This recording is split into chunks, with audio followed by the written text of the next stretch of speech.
All right.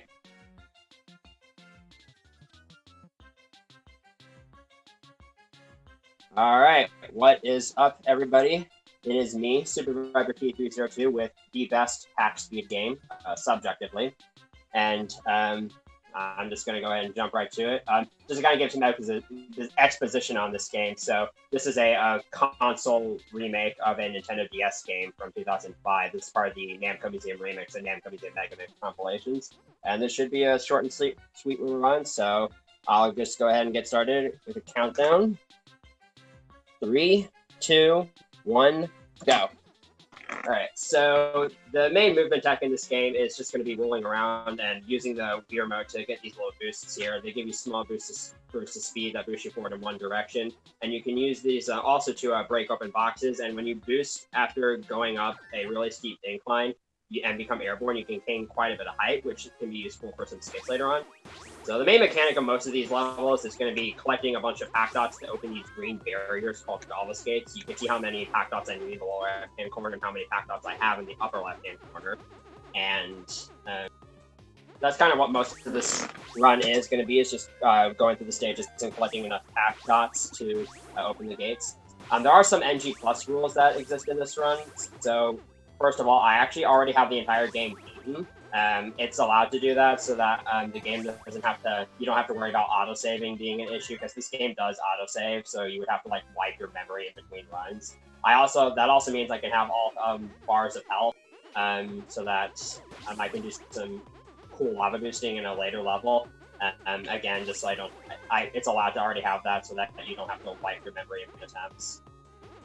These first few levels are pretty basic, so there's not going to be a whole lot to say about the level in particular. But later on, the levels will get a little bit more involved. Right, so here is 1-3. This level is going to feature the first slope boost of the run. So here I'm going to boost off this ramp here so I can skip having to climb up that. As I'm boosting into these boxes, I'm doing a technique called braking, where I use the D button to stop Pac-Man in place, so that he doesn't gain a huge recoil from the... Oh, that's a really high jump there. So he doesn't gain a whole lot of recoil for hitting the boxes, otherwise it's easy to like get Pac-Man flying all over the place, and that's not good. That's a strategy you're going to be seeing me use often as well. So here is 1-4. So here we're introduced to Night Pack, which makes Pac-Man a little bit heavier, so he doesn't roll around nearly as fast, and he also doesn't gain a whole lot of height when he becomes airborne. But he can go underwater, and he can break straight through those metal boxes, both of which are often required.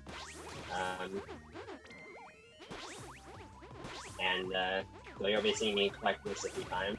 This is one of the 2 power-ups in the run. Should barely beat that spear there.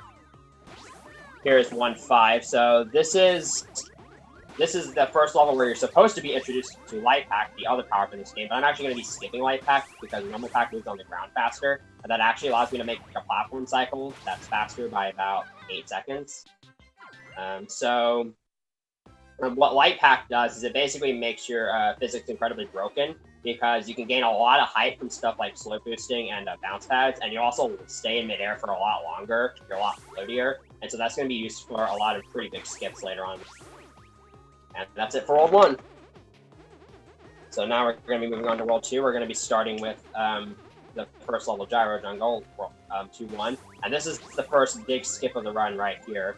So what I'm going to do here is I'm going to grab Night Pack, and I'm going to go underwater, grab Light Pack, and then use this slope boost to get to this area that you normally don't have access to the end of the level. And then I'm going to use this little slit here, ledge grab, hop from it, and hop into the gold platform without opening the gate, which skips the gate in that level entirely. It saves around 35 seconds, and it's one of 3 levels that I'll be going for gate skip in this run. Unfortunately, there are no gate skips possible in this level, but there are some minor skips that you can do with these bounce pads. That's where you can use them to get up to these higher ledges. So, I'm going to be doing that again here. So you can't skip this gate, unfortunately. I have tried, but there's a Light Pack card in this gate, and it's not possible to obtain it early, and you need this Light Pack card to get through this section. There's just no way. It's almost possible to get through the section without Light Pack, but it's just barely not possible. And then here's 2-3, which is an even worse meme than 2-2, because The gold platform is actually located right behind where you start. Unfortunately, you can't use that slope that I just got past to slope boost to it. It's just too far away. And so the skip would save like over a minute if it were possible, but unfortunately I do have to play through this entire level, and it is a rather long and difficult level, mainly because you have to collect a lot of pack dots, and the routing in this level is somewhat tight. You need to have a bunch of excess pack dots after this section to make routing work out for the next section. So here's some boost pads here. If you touch these, Pac-Man will automatically boost forward at almost the same speed as a boost. Kind of speaks for themselves, honestly. So because I had 10 excess pack dots at the end of the last section, I can kind of rush through that section because I don't need every pack dot. I don't have to go out of my way for any extra.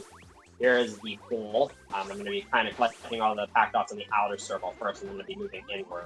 And once I reach 70, which I need for the last gate, I have to find my way out of the bowl. But thankfully, there was an easy cue to remember that. I just got to keep a track of where that power pellet is and go just to the right of it, and I'll find my way out every time.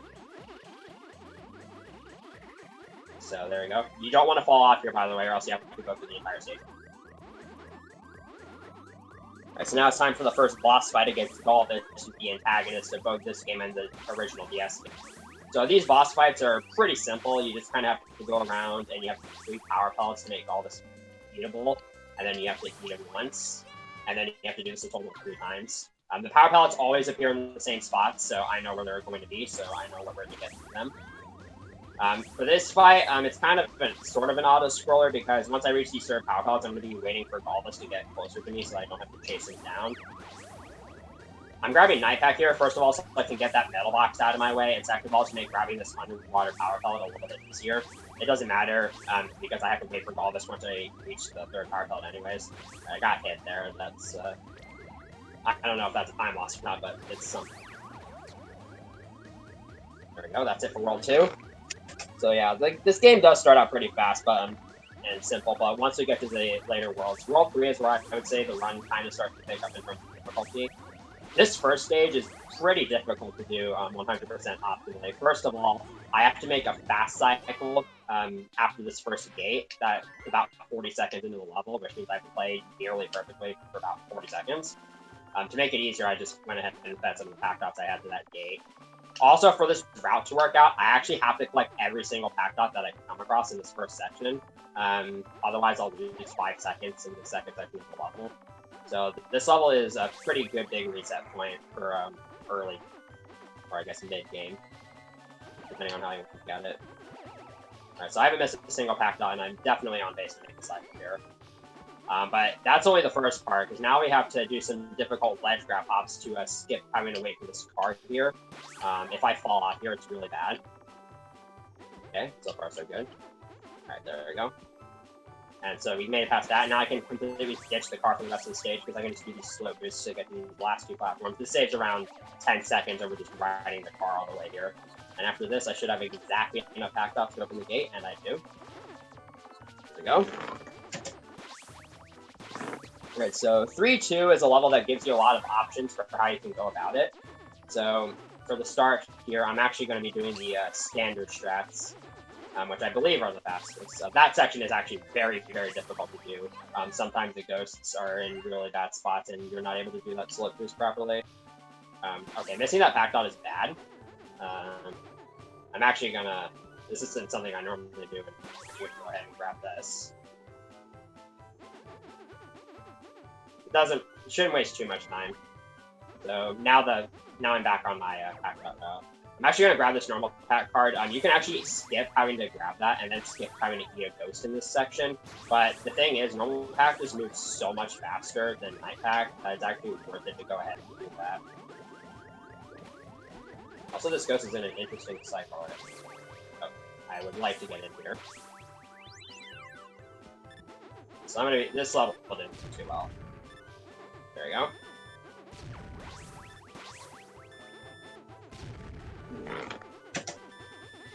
So next is 3-3. This is a very, very cycle-based level. So most of the cycles in this level aren't too hard. So this first cycle can be a little bit tricky if you don't have good enough. As long as you can make the third cycle coming up, though, you'll be fine. and there's quite a bit of leeway. And I can also miss one pack dot in that first section. So that's pretty nice there. I made the fast cycle. So this next section, it's mainly going to be about minimizing the amount of time I spend waiting on or for these platforms. So I'm going to grab 3 pack dots from here and then boost back because I don't need to actually go over there. Now I'm going to go over here and get all the pack dots from this platform and make it back onto the platform release. Nice. So now coming up to the last section here, I have to play pretty quickly in order to make the fast cycle here, but thankfully there's a lot of spare pack dots here, and I have a minor amount of leeway. Yeah, like I can afford to miss that. I should have plenty of extras by the time. Alright, I only need 4, and there's 11 on this last path, so that's good. There we go. So, provided you play that level optimally, you should get the same time, around the same time every time. So here is 3-4. This is one of the few levels where I'm going to be stingy on pack dots, and I'll explain why later on in the level. So I'm going to try to not miss any pack dots. And this first section doesn't matter too much anyways, because there's only 3 spare pack dots here, so it's kind of worth it to go out of your way for every single one. If I do happen to miss one, though, it's usually not, like that one right there, it's usually not worth it to go out of my to go back for it. So here I'm going to ditch Night Pack. I'm going to the water to grab that Normal Pack card. Again, because Normal Pack moves so much faster, it just saves a little bit of time and movement. I missed 2 pack dots so far, which isn't too great.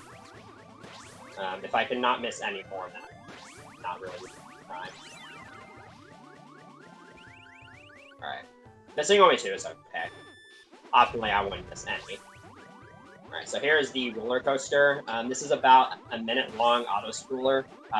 There's no way to skip the last gate of this level, so you do have to ride this and collect the 80 pack dots necessary. Once I do reach 80 pack dots, though, I am going to die on purpose, and that's going to spawn me back in the checkpoint, and I'll still have all the 80 pack dots that I need, so it'll end up saving me a few seconds.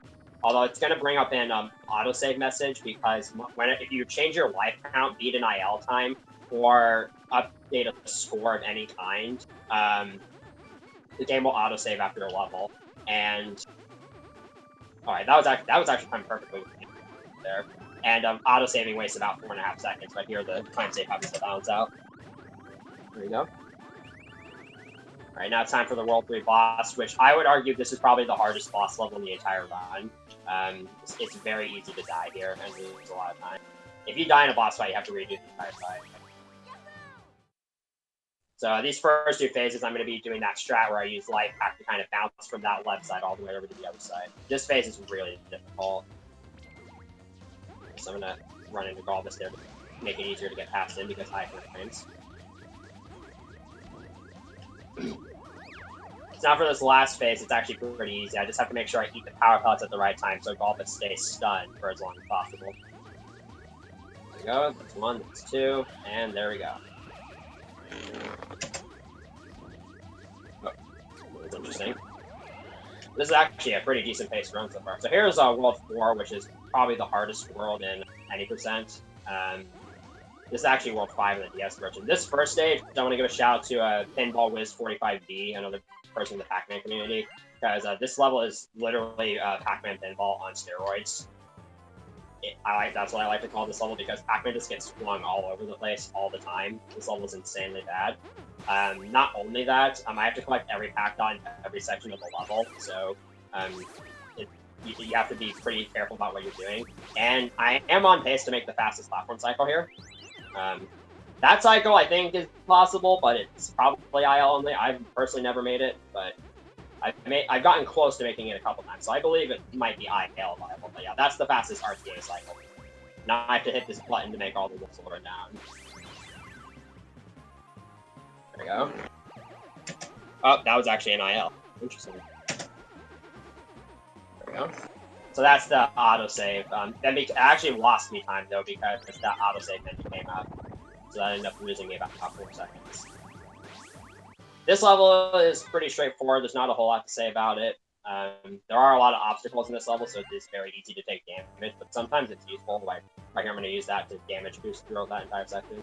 Here, I'm going to grab this light pack card so that I can skip some of these bounce pad platforms. This does put me a little bit shorter on pack dots than I would be otherwise, but There are plenty of pack dots in this level, so it's not a deal. This section is really annoying, really scary. It's very easy to get hit by these walls here, and you have to be pretty fast. I should get hit by this. I actually break there just so that I don't get, like, just so that it's easier to keep Pac-Man from falling off the stage. Again, you see me use that often. So here is 4-3. So at the start here, I'm going to be I'm going to be boosting across these platforms here. This is a strat actually found by Josko98, the only other person who's ever run this game. I think I might be fine without those. Okay, yeah, I'm fine.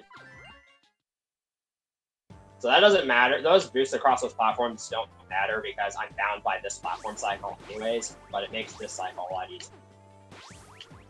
I missed those 5 pack dots earlier, so I don't know how the routing at the end of this level is going to work out, so hopefully this is fine. Alright, this movement here is really cool.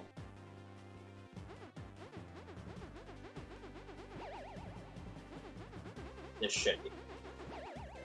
I should be able to salvage this. Alright. Only lost me like a second or 2. Alright, now we're coming up to the hard parts of any percent. So this level, if you die in this level on the record pace, your run's over. This is basically a long downward spiraling path that you're constantly boosting the entire time. And sometimes you're boosting while holding... that's so terrible. So yeah, that's kind of the risk with this level. Sometimes if you have to constantly be boosting basically the entire time to get a good time here. And sometimes you're just holding the wrong direction at the wrong time and you just go flying through oblivion. And the checkpoints in this level are pretty spread out, so a death here is very costly. Oh boy, I'm dead again. I probably could have salvaged that, but I didn't get the momentum I needed. So yeah, this level is very punishing. So I'm probably going to kind of try to focus here because I've already died twice. Thankfully, neither of those 2 deaths were too costly.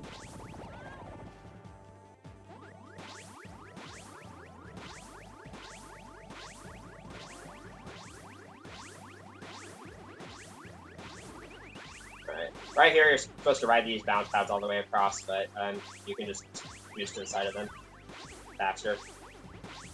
Right. Oh my god, that is actually a really bad death. Because that's actually the last checkpoint of the level there, so yeah. Dying 3 times on this level is not good. I've actually never died more than like once on this level in runs.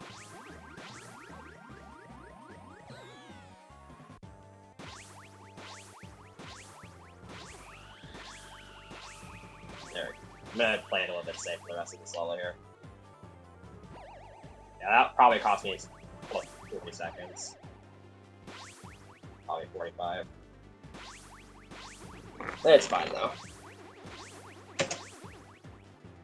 So here is 4-5. So this level also contains a strat that was found by Josko98. It's called a bounce boosting or lava boosting. And basically, if you boost at the same time that you're grounded on bounce pads or lava, you will actually enter the boost state. So I'm going to be using that a lot in this level, both on bounce pads and on lava, to go fast. And this is also a level that I'm going to be trying to keep track of my health because, again, I'm going to be doing a lot of damage. So here's bounce boosting. You can use it to skip a bunch of these bounce pads right here. And now coming up is lava boosting. I'm going to be doing a lot of damage with using to skip these falling powers that you normally have to climb. The timing for this is very, very tight. That's fine. This is another level that works on cycles, and each missed cycle is about 5 seconds, but there's some leeway. Alright. So, if I can do this. Alright, this is the kind of best RTA cycle. There is a cycle that's faster than this, but that I've only ever hit in a run once, and it was actually like an hour ago. Alright. That was a decent 4-5. Now it's time for the World Tour boss. So this first phase is like kind of RNG, but you can mitigate some of it by slip boosting into these power pellets, which is a little tricky, but it allows you to avoid having to deal with the rotation of that platform, because Galvis can rotate that platform in like 5 different ways, and it's really terrible. Here I actually got bad RNG. Galvis can rotate the platform either clockwise or counterclockwise. Optimally, he'll rotate it counterclockwise, because that allows you to get that third power pellet a little faster. Alright. This third phase, thankfully, you don't have to worry about RNG, because you can swap with power pellets. Like this. Then the lava boost there for the fans. Galvis gonna be hard to eat in this fight. Alright, now it's time for World 5, aka the most broken world in the entire run. So if you've been paying attention this entire run, I mean, you might have noticed that so far there's only really been one major skip, and that was in World 2. In World 5, which is actually exclusive to the Wii version of the game, every single level has a big skip. So in this level, I'm actually going to be skipping the second and third gates of the level. I can't skip this one. And I need Light Pack to do it because there's a bunch of invisible collision that prevents me from just slip boosting there normally. But with Light Pack, there's one slip I can boost off of that will allow me to reach the corner of the gold platform here. It saves about 50 seconds. There we go. So here is 5-2. So in this level, you can utilize falling to get from higher parts of the stage to lower parts. And here I'm going to use a little glitchy ledge here to bounce up to the gold platform, like that, and skip the gate in this level as well. And then this level, I'm just going to kind of let it speak for itself.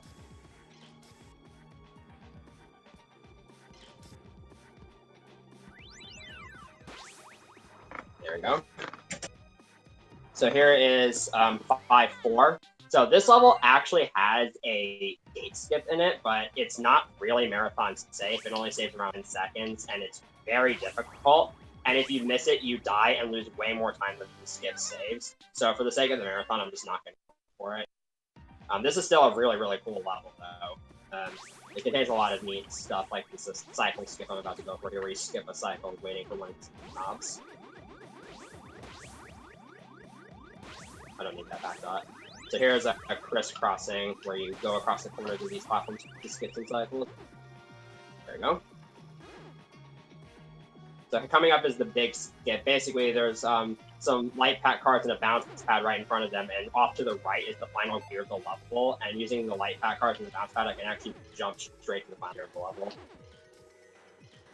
Like this. And that saves around 25 to 30 seconds. So now it's time for the World 5 boss. This is actually in 2 phases here, so this works like just all the other boss fights. Power pellets are always in the same spot, so you just gotta know where they are. It is very easy to die in these last 2 boss fights, so if you're not careful. I was in the right spot there.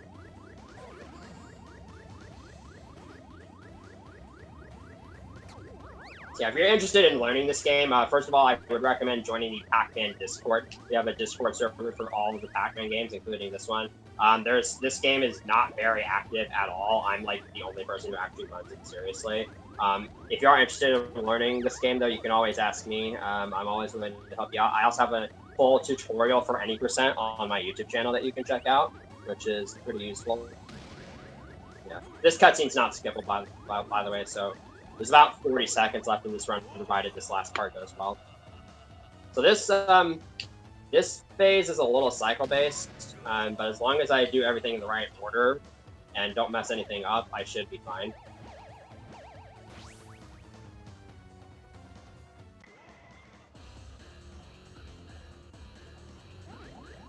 Alright, so there's one more phase left, so when I eat Galvis for the final time, that'll be time. So time is actually going to be coming up here really quick, provided I don't die.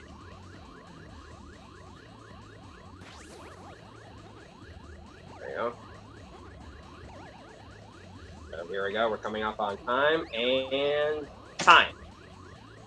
Alright, my timer says 23:51 with 3 deaths on 4-4. That is actually 3 seconds faster than the practice run I did earlier today. So that was that's pretty good, and that just goes to show that 23 is quite literally free. The world record is a 22:58. The world record can still go down by like probably another 15 to 20 seconds at best. So yeah, that was Pack and Roll Remix. That's actually about a minute and a half better than the last run I did for Speedruns Rochester of this game. So I'm very happy I was able to beat that time. And yeah, that's it for me for now. So I will throw it back on over to the host.